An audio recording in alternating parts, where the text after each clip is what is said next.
Hello every one, നമ്മളിന്ന് നോക്കാൻ പോകുന്നത് ലവ് യുവർ എനിമി എന്ന് പറയുന്ന പുതിയ ഓൺഗോയിങ് ഡ്രാമയാണ്. നമ്മൾ നേരത്തെ ചെയ്ത വെൻ ദ ഫോൺ റിങ്സ് എന്ന് പറയുന്ന ഡ്രാമയ്ക്ക് ചെറിയൊരു കോപ്പിറൈറ്റ് ഇഷ്യൂ വന്നതുകൊണ്ട് തന്നെ അത് പകുതിക്ക് വെച്ച് സ്റ്റോപ്പ് ചെയ്യേണ്ടി വന്നിരിക്കുകയാണ്. അപ്പോൾ ഈ ഡ്രാമയെ കുറിച്ച് പറയുവാണെങ്കിൽ സ്കൂൾ കാലം തൊട്ടേ ബന്ധശത്രുക്കളായ രണ്ടുപേർ ഒരേ സമയം ജനിക്കുക പോരാഞ്ഞിട്ട് രണ്ടുപേരുടെ പേര് വരെ സെയിം ആണ്. അങ്ങനെയുള്ള ഇവർ 18 കൊല്ലം കഴിഞ്ഞ് കണ്ടുമുട്ടുന്നു. ഒരാൾ ആ സ്കൂളിലെ ടീച്ചറും മറ്റേ ആൾ ആ സ്കൂളിലെ പുതിയ ചെയർമാനുമായി. അപ്പോൾ ഏറെ വൈകാതെ ഡ്രാമയിലേക്ക് പോകുമ്പോൾ എപ്പിസോഡിന്റെ സ്റ്റാർട്ടിങ്ങിൽ തന്നെ നായിക യൂൺ ജീവോൺ, ഇവളെ നമുക്ക് യൂൺ എന്ന് വിളിക്കാം. സ്കൂള് വിട്ടുപോകുന്ന ഇവള് നേരെ തിരിഞ്ഞ് എങ്ങോട്ടേക്ക് ഓടി വരും. അവൾ അവിടെ കാര്യമായിട്ട് ആരെയോ അന്വേഷിക്കുവാണ്. അയാളെ കാണാൻ കഴിയാത്തതിൽ അവൾക്ക് വല്ലാത്തൊരു നിരാശയുണ്ട്. പണ്ട് സ്കൂൾ കാലത്തുണ്ടായ ഈ ഒരു സംഭവം സ്വപ്നം കണ്ടുകൊണ്ടാണ് യൂൺ എഴുന്നേൽക്കുന്നത്.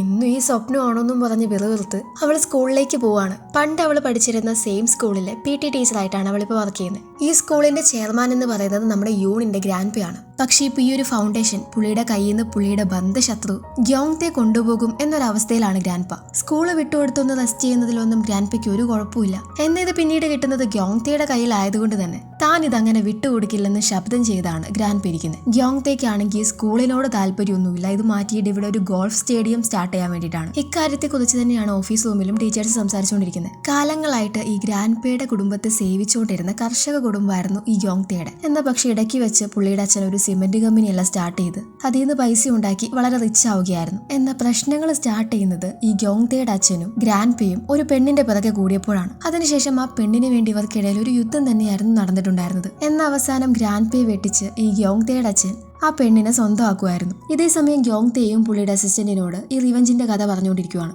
എന്ത് ചെയ്യാനാന്നേ, എന്റെ അമ്മയ്ക്ക് ആ പുള്ളി ഇഷ്ടമല്ലായിരുന്നു. ഒരു പെണ്ണ് വേണ്ടെന്ന് പറഞ്ഞ് അയാൾ എന്റെ കുടുംബത്തിനെ ശത്രുക്കളാക്കി. എന്തിനും ഏതിനും ഞങ്ങളെ പ്രൊവോക്ക് ചെയ്യുകയാണ് അയാളുടെ ആദ്യത്തെ ലക്ഷ്യം. എന്തിന്, എന്റെ മകൻ ജീവോൺ ജനിച്ച അതേ ദിവസമാണ് അയാളുടെ കൊച്ചുമകളും ജനിച്ചത്. പേര് വരെ അയാൾ കോപ്പി അടിച്ചെന്നേ. ആ കിളവൻ എന്റെ ബിസിനസ് വരെ ഇല്ലാണ്ടാക്കാൻ നോക്കിയിട്ടുണ്ട്. പക്ഷെ ഇപ്രാവശ്യം ബോൾ എന്റെ കോർട്ടില്ല, ഞാനതങ്ങനെ വിട്ടുകൊടുക്കില്ലെന്നും പറഞ്ഞിരിക്കുവാണ് ഇയാൾ. ഗ്രാൻഡ് പേ ആണെങ്കിലും ബോർഡ് മെമ്പേഴ്സിനെല്ലാം കാര്യങ്ങൾ പറഞ്ഞ് മനസ്സിലാക്കിക്കൊണ്ടിരിക്കുവാണ്. ഗ്യോങ്തയ്ക്കാണ് ഈ ഫൗണ്ടേഷൻ കിട്ടാൻ പോകുന്നതെങ്കിൽ അവൻ ഈ സ്കൂൾ എടുത്ത് മാറ്റി ഇവിടെ ഒരു ഗോൾഫ് കോഴ്സ് തുടങ്ങും. അത് നമ്മളിങ്ങനെ കയ്യും കെട്ടി നോക്കിയിരിക്കാൻ പാടില്ല എന്നൊക്കെ പറഞ്ഞ് അവരെങ്ങനെ കൺവിൻസ് ചെയ്തുകൊണ്ടിരിക്കുവാണ്. ടീച്ചേഴ്സിന്റെ ഇടയിലാണെങ്കിൽ രണ്ട് അഭിപ്രായമാണുള്ളത്. കുറച്ച് പേർക്ക് ഗ്യോങ്തയ്ക്ക് ഈ ഫൗണ്ടേഷൻ കിട്ടുന്നതിനോടാണ് താല്പര്യം. കാരണം പുള്ളി ഇവിടെ ഡെവലപ്പ് ചെയ്യുമെന്നൊക്കെ പറഞ്ഞു. ഇതേ സമയം ഇത്രയും കാലം എബ്രോഡിലായിരുന്ന നമ്മുടെ നായകൻ ജീവോൺ മടങ്ങി വന്നിരിക്കുവാണ്. ഈ ഗ്യോങ്തെ, അതായത് ജീവോണിന്റെ അച്ഛന്റെ ഒരു അസിസ്റ്റന്റ് പുള്ളിയുണ്ട് ദോങ്ജി. തട്ടിപ്പിലൂടെയും വെട്ടിപ്പിലൂടെ എങ്ങനെയെങ്കിലുമൊക്കെ ബിസിനസ് കൈക്കലാക്കാൻ വേണ്ടിയിട്ടാണ് ഇയാൾ ശ്രമിച്ചുകൊണ്ടിരിക്കുന്നത്. അതിന് ജീവോൺ ഒരു തടസ്സമാണെന്ന് മനസ്സിലാക്കി ഇവൻ എബ്രോഡിലോട്ട് അയച്ചതും ഈ ദോങ്ജിനാണ്. ഇപ്പൊ തിരിച്ചു വരുന്ന ജീവോൺ ആണെങ്കിൽ ആദ്യം തന്നെ ചെയ്യുന്നത് ഇയാൾ എല്ലാവരുടെയും മറവിൽ ചെയ്തുകൊണ്ടിരുന്ന കുറെ കാര്യങ്ങളുടെ പ്രൂഫ് എടുത്ത് കാണിച്ച്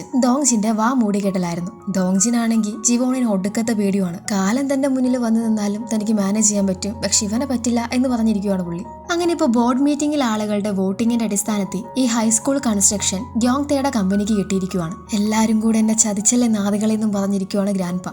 ഗ്യോങ്തെ ഇപ്പോൾ ജീവോണിനോട് വന്നിട്ട്, നീയാണ് ഇനി തൊട്ട് ആ ഫൗണ്ടേഷൻ നോക്കാൻ പോകുന്നത്. നമുക്ക് അവിടെ നമ്മൾ വിചാരിച്ച പോലെ ഒരു ഗോൾഫ് കോഴ്സ് തുടങ്ങാൻ പറ്റും. എല്ലാം ഇപ്പൊ നമ്മുടെ ട്രാക്കിലാണെന്ന് പറയുമ്പോൾ തനിക്ക് ഇതിലൊന്നും ഒട്ടും ഇൻട്രസ്റ്റ് ഇല്ലെന്ന കാര്യം പറയുവാണ് ജീവോ. അച്ഛന്റെ ഈ ചൈൽഡിഷ് റിവഞ്ചും കൊണ്ട് നടക്കാനുള്ള സമയമൊന്നും എനിക്കില്ല. അല്ലെങ്കിലും ഗോൾഫ് കോഴ്സ് ഒന്നും ഈ ടൗണിൽ ചെലവാകാൻ പോകുന്നില്ല. അച്ഛൻ ക്വിറ്റ് ചെയ്യാൻ നോക്കെന്ന് പറയുമ്പോൾ ഞാൻ ഇത്രയും കഷ്ടപ്പെട്ടത് എന്റെ കയ്യിലാക്കിയത് ക്വിറ്റ് ചെയ്യാനല്ല. ഞാൻ അവിടെ എല്ലാവർക്കും വേണ്ടി ഒരു ഗോൾഫ് കോഴ്സ് തുടങ്ങും. ആ വയസ്സം പാർക്കിനെ ഞാനൊരു പാഠം പഠിപ്പിക്കും. ഇത് കേൾക്കുന്ന ജീവോൺ ആണെങ്കിൽ എന്ന് ഞാനിത് പോയി മുത്തശ്ശിയോട് പറയട്ടെ എന്നും പറഞ്ഞ് ഗ്യോങ്തയെ ബ്ലാക്ക്മെയിലും ചെയ്യുന്നുണ്ട്. യൂണാണെങ്കിലും ഇനിയും അവിടെ നിന്നാൽ ശരിയാവില്ല, ഞാൻ ക്വിറ്റ് ചെയ്യട്ടെ, നമുക്ക് ആ കമ്പനിയൊക്കെ വിട്ട് വേറെ എങ്ങോട്ടേലും പോവാം. പുതിയ ചെയർമാൻ എന്താന്ന് വെച്ച് ചെയ്തോട്ടെ എന്ന് പറയുമ്പോൾ എന്ത് കാരണത്തിലും ഞാൻ ഈ ടൗൺ വിട്ട് എങ്ങോട്ടേക്കും വരില്ല. ഫൗണ്ടേഷൻ എന്റെ കയ്യിൽ നിന്ന് പോയെങ്കിലും എനിക്ക് എന്റെ ഈ സ്ഥലം സംരക്ഷിക്കണം. നിനക്കിതൊന്നും കണ്ടോണ്ടിരിക്കാൻ വയ്യെങ്കിൽ നീ പൊക്കോളാൻ പറയും. ഗ്രാൻഡ് പേ വിട്ട് ഞാൻ എങ്ങനെ പോകാനാന്ന് ചോദിച്ചിരിക്കുവാണ് യൂണിനെ വേറെ ആൾക്കാർ ഈ ഫൗണ്ടേഷൻ കൊണ്ടുപോകുന്നതിലോ പുതിയ ചെയർമാൻ വരുന്നതിലോ ഒന്നും വലിയ കുഴപ്പമില്ല. എന്നാ പക്ഷെ അത് ജീവോണിന്റെ ഫാമിലി ആയതുകൊണ്ടാണ് കുഴപ്പം. ഗൂഗിളിൽ അവനെ സെർച്ച് ചെയ്തുകൊണ്ടിരിക്കുന്ന സമയത്ത് അവിടുത്തെ ഒരു ടീച്ചർ വന്ന്, അച്ഛൻ ചെയർമാൻ ആകുന്ന പരിപാടിക്ക് മോൻ വരുമെന്നുള്ള പേടിയാണോ നിനക്കെന്ന് ചോദിക്കുമ്പോൾ, അവനൊന്നും വരാൻ പോകുന്നില്ല, അവനിപ്പോ ദുബായിലല്ലേ ഉള്ളേ, ഞാൻ ക്വിറ്റ് ചെയ്താലോ എന്ന് ആലോചിക്കുക. ഇത് കേൾക്കുന്ന ടീച്ചർ ആണെങ്കിലും നിന്റെ താല്പര്യത്തിൽ എന്താന്ന് വെച്ച് ചെയ്യും. എന്നാ പക്ഷെ പണ്ട് പഠിക്കുന്ന കാലത്ത് നീ ഇങ്ങനെയൊന്നും അല്ലായിരുന്നു. അങ്ങനെ പ്രശ്നങ്ങളിൽ നിന്ന് ഓടിപ്പോകുക എന്നുള്ളത് നിന്റെ ഡിക്ഷണറി പോലും ഉണ്ടായിരുന്നില്ല എന്ന കാര്യമൊക്കെ ഇങ്ങനെ ഇവളോട് പറയുന്നുണ്ട്. ഈ ജീവോണും യൂണും ചെറുപ്പം തൊട്ടേ ശത്രുക്കളാണ്. രണ്ടുപേരുടെയും പേര് വരെ ഒന്നാണ്. ഒരാള് സ്യോഗ് ജീവോൺ, ഒരാള് യൂൺ ജീവോൺ. ചെറുപ്പം തൊട്ടേ എന്തിനും ഏതിനും ഇവർക്കിടയിൽ ഒരു മത്സരമാണ്. പകുതി കാര്യങ്ങൾക്കും യൂൺ തന്നെയായിരുന്നു ജീവോണിനെ തോൽപ്പിച്ച് ജയിച്ചിട്ടുണ്ടായിരുന്നത്. അവര് പരസ്പരം കണ്ണീ നോക്കിയ പ്രശ്നമാണ്. ഏതാണ്ട് 18 കൊല്ലമായിട്ട് ഇവർ പരസ്പരം കണ്ടിട്ടില്ല.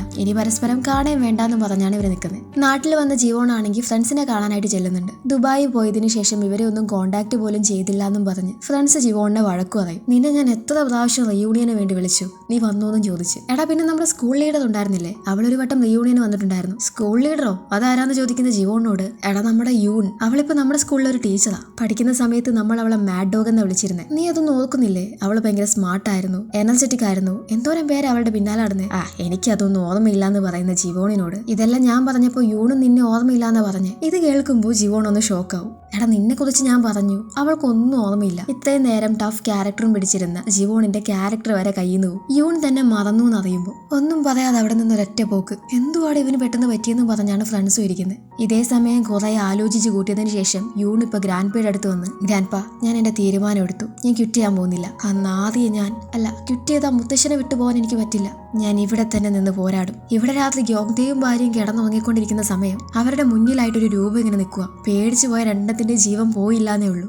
ആരാ അതെന്നും ചോദിച്ച് ചെല്ലുമ്പോ അത് ജീവനായിരുന്നു. എടാ ഈ രാത്രി ഞങ്ങളെ പേടിപ്പിച്ച് കൊല്ലാൻ നോക്കുവാണോടാ എന്നും ചോദിച്ച് ഗ്യോങ്തെ അലറുമ്പോ, ഞാൻ പൊക്കോളാം അച്ഛാ, ഡോക്മോക്ക് ഫൗണ്ടേഷന്റെ പുതിയ ചെയർമാനായി ഞാൻ പൊക്കോളാം, ഞാൻ പ്രതികാരം വീട്ടിക്കോളാം എന്നും പറഞ്ഞൊരു പ്രാന്തനെ പോലെ ചിരിച്ചോണ്ടിരിക്കുവാണ്. കട്ടാകുമ്പോ പിറ്റേന്ന് രാവിലെ എന്നും അവള് കാണുന്ന അതേ സ്വപ്നം തന്നെ കാണുവാണ് യൂൺ. അവൾ ആരെയോ കാര്യമായിട്ട് അന്വേഷിക്കുന്നത്. ആ ആളെ കാണാണ്ട് അവളുടെ കണ്ണുകളൊക്കെ നിറഞ്ഞിരിപ്പുണ്ട്. പെട്ടെന്ന് ഒരാൾ അങ്ങോട്ടേക്ക് ഓടി വരുന്നതായിട്ടും കാണാം. അപ്പോഴേക്ക് അവൾ സ്വപ്നത്തിൽ നിന്ന് എഴുന്നേൽക്കും. ഇന്നലെ മഴയൊക്കെ നനഞ്ഞ് വീട്ടിൽ വന്നതുകൊണ്ട് തന്നെ ഇവൾക്ക് ചെറുതായിട്ട് പനി പിടിച്ചിട്ടുണ്ട്. സ്കൂളിലേക്ക് പോകാൻ റെഡി ആവുന്നതിന്റെ ഇടയിൽ അറിയാതെ ലെൻസ് ആണെങ്കിൽ കയ്യിൽ നിന്ന് വെള്ളത്തിലോട്ടും വീണു. പിന്നെ എന്ത് ചെയ്യാൻ, ഗ്ലാസും വെച്ച് സ്കൂളിലേക്ക് വരും. അങ്ങനെ ഇപ്പൊ ഇവള് ഗ്രൗണ്ടിലെ കുട്ടികളെ ട്രെയിൻ ചെയ്യിക്കുന്ന സമയത്ത് കറക്റ്റ് ആയിട്ട് ഇവളുടെ തലയിലോട്ട് വന്നൊരു ബോൾ ഇടിക്കും. ഇത് കണ്ട് എല്ലാ കുട്ടികളൂടെ പെട്ടെന്ന് ഇവളുടെ അടുത്തേക്ക് ഓടി വരുമ്പോൾ അവര് ചവിട്ടി ഇവളുടെ ഗ്ലാസ് ആണെങ്കിൽ പൊട്ടുകയും ചെയ്യും. ഇവക്ക് കാര്യമായിട്ടൊന്നും സംഭവിക്കുന്നില്ല, ചെറുതായിട്ട് മൂക്കിന്ന് ചോര വരുന്നുണ്ട്. അങ്ങനെ മുഖം എല്ലാം കഴുകി പൊട്ടിയ കണ്ണാടി എടുത്ത് പോവാണ്. ഇന്നെല്ലാം കൊണ്ടും അവൾക്ക് വളരെ നല്ലൊരു ദിവസമായിരുന്നു. അപ്പൊ നോക്കുമ്പോഴേ അവളുടെ ഓപ്പോസിറ്റ് ജീവോൺ നടന്നു വരുന്നു. പരസ്പരം കണ്ട് രണ്ടുപേരും ഇങ്ങനെ ഷോക്കായി നിൽക്കുവാണ്. 18 കൊല്ലത്തിന് ശേഷമുള്ള കൂടിക്കാഴ്ചയാണ്.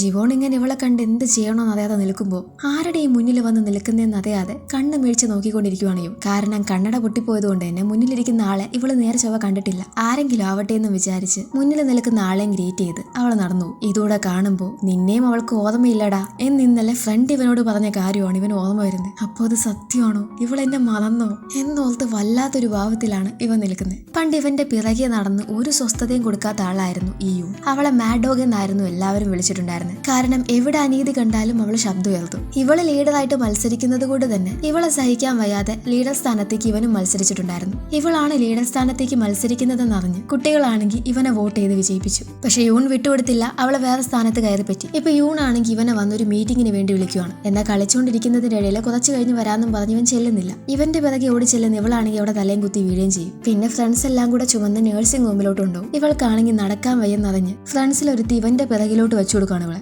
എന്നാ പക്ഷെ അത്രയ്ക്ക് ക്ലോസ് ആവുന്ന കാര്യത്തെക്കുറിച്ച് ഇവർക്ക് ചിന്തിക്കാൻ പോലും പറ്റുന്നില്ല. നഴ്സിംഗ് റൂമിൽ ചെന്നിട്ടും രണ്ടെണ്ണം കൂടെ ഓരോന്ന് പറഞ്ഞ് വഴക്കുണ്ടാക്കിക്കൊണ്ടിരിക്കുകയാണ്. ഞാൻ വിളിച്ചപ്പോൾ നിനക്കങ്ങ് വന്നാ പോരായിരുന്നോ, ഞാൻ കുറച്ച് കഴിഞ്ഞ് വരാന്ന് പറഞ്ഞതല്ലേ എന്നൊക്കെ പറഞ്ഞു. എന്തൊക്കെയാണെങ്കിലും ഈ ജീവോണിന് യൂണിനോട് എന്തോ ഒരു സോഫ്റ്റ് കോണുണ്ട്. അവൻ അവളെ മാറി നിന്ന് നോക്കി ചിരിക്കുന്നത് കാണാം. അങ്ങനെ ഇരിക്കുമ്പോൾ സ്കൂളിൽ ഒരുത്തൻ ഇവളെല്ലാവരുടെയും മുന്നിൽ വെച്ച് പ്രപ്പോസ് ചെയ്യും. അവൾക്കും അവനോട് ഇഷ്ടക്കുറവൊന്നുമില്ല. എന്നാൽ ഇത് കാണുന്ന ജീവോണിന് അത് തീരെ പിടിക്കുന്നില്ല. ഇവൾ അവനെ കുറിച്ച് സംസാരിക്കുന്നത് കേൾക്കുമ്പോഴേ ഇവന് ദേഷ്യമാണ്. പക്ഷെ പകുതിക്ക് വെച്ചല്ല അവൻ ഇവളെ വേണ്ടെന്ന് വെക്കും. ഈ ഡേറ്റ് ചെയ്ത് നടക്കുന്നതെല്ലാം ബോറിംഗ് ആണെന്ന് പറയുമ്പോൾ നിനക്ക് അവനെ ഡേറ്റ് ചെയ്യുന്നതിലാണോ കുഴപ്പം, അതോ മൊത്തത്തിൽ ഡേറ്റ് ചെയ്യുന്നതാണോ ഇഷ്ടമല്ലാത്ത? നമ്മുടെ സീനിയർ ഒരുത്തൻ നീ സിംഗിൾ ആണോ എന്ന് എന്നോട് ചോദിച്ചിട്ടുണ്ടായിരുന്നു എന്നിവരുടെ ഫ്രണ്ട്സിൽ ഒരുത്തൻ പറയുമ്പോൾ അത് കേട്ട് ജാട കാണിച്ചിരിക്കുവാണോ. ഏത് ആ സ്കൂട്ടറിൽ നിന്ന് വീണപ്പോൾ മോങ്ങിയവനല്ലേ?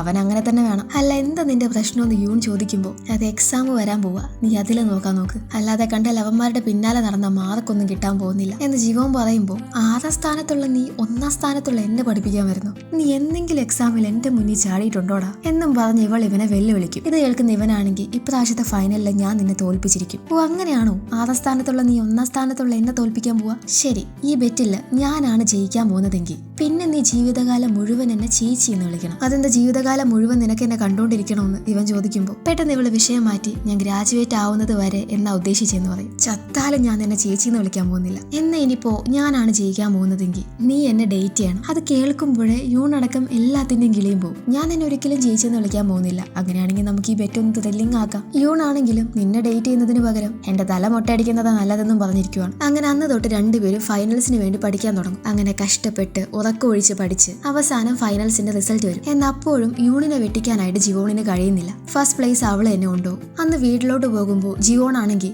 പകുതിക്ക് വെച്ച് യൂണിനെ ബസ്സിൽ നിറക്കി സംസാരിക്കാനുണ്ടെന്നും പറഞ്ഞൊരു പാർക്കിൽ പോയിരിക്കും. ഇതുപോലത്തെ ജിവോൺ ഇരിക്കുന്ന സമയമായിരിക്കും ആ സ്കൂളിൽ ചാർജ് എടുക്കാനുള്ള പുതിയ പ്രിൻസിപ്പൾ വന്ന് ഇവനെ പരിചയപ്പെടുന്നത്. ഇതേസമയം യൂണാണെങ്കിൽ പനിയുള്ളതുകൊണ്ട് തന്നെ ഓഫീസ് റൂമിൽ കിടക്കുവാണ്. സ്കൂളിൽ നിന്ന് പോകാൻ തുടങ്ങുന്ന ജിവോണിനാണെങ്കിൽ ഒരു സ്വസ്ഥതയില്ല. ഇന്ന് തന്നെ കണ്ടിട്ട് യൂൺ മൈൻഡ് ചെയ്യാണ്ട് പോയതിൽ അവൻ രണ്ടും കൽപ്പിച്ച് നേരെ ഓഫീസ് റൂമിലേക്ക് ചെല്ലും. അവിടെ കിടക്കുന്ന യൂണാണെങ്കിൽ ആ സെയിം സ്വപ്നം കണ്ടുകൊണ്ടിരിക്കുവാണ്. അവിടെ വന്ന് ആരെയോ അന്വേഷിക്കുന്ന അവളുടെ അടുത്തേക്ക് ആരും ഒരാൾ വരുന്നത് അത് ജിവോൺ ആയിരുന്നു. ജിവോണിനെ കണ്ട് അവൾ അവന്റെ മുഖത്ത് തൊടുന്ന സമയം അവളെ ഇവിടെ ജിവോൺ കാണാൻ വന്നത് കൊണ്ട് തന്നെ ഉറക്കത്തിൽ നിന്ന് എഴുന്നേൽപ്പിക്കും. യൂണാണെങ്കിൽ ഇപ്പോഴും ആ സ്വപ്നത്തിന്റെ ഹാങ് ഓവറിലാണ്. യൂൺ ജിവോൺ ഇപ്പൊ എങ്ങനെ ഇരിക്കുന്നതെന്ന് ചോദിച്ച് ഇവളെ പരിചയപ്പെടാൻ വേണ്ടി ഇവൻ കൈ കൊടുക്കുമ്പോൾ തന്റെ മുന്നിൽ നിൽക്കുന്നത് പണ്ട് സ്കൂളിൽ പഠിക്കുന്ന സമയത്ത് ജിവോൺ ആയിട്ട് തോന്നുവാണ് അവൾക്ക്. ഇവൾ എഴുന്നേറ്റ് ഇവന്റെ മുഖത്ത് തൊട്ടു നോക്കും. ആ സ്വപ്നത്തിലുള്ളതുപോലെ തന്നെ. എന്നാ പക്ഷെ പെട്ടെന്ന് തന്നെ ഇവളുടെ ഭാവം മാറി അവന്റെ കവിളിലേക്ക് എതിപ്പിച്ച് നോക്കുവാണ് ഇവൾ. അവനടക്കം അവിടെയുള്ള ടീച്ചേഴ്സ് വരെ ഇവളീ ചെയ്യുന്നത് കണ്ട് ഷോക്കായി പോകും. അപ്പോ ഈ ഒരു സീനോടെ ഇന്നത്തെ എപ്പിസോഡ് തീരുന്നു. ഇവര് തമ്മിൽ നമ്മൾ കാണാത്ത കുറച്ച് ഫ്ലാഷ് ബാക്കും കൂടെ ബാക്കിയുണ്ട്. അതിനുദാഹരണമാണ് ഇവൾ ഇടയ്ക്കിടയ്ക്ക് കാണുന്ന സ്വപ്നം. അപ്പൊ വരുന്ന എപ്പിസോഡുകളിലായിട്ട് നമുക്കതെന്താന്ന് മനസ്സിലാക്കാം.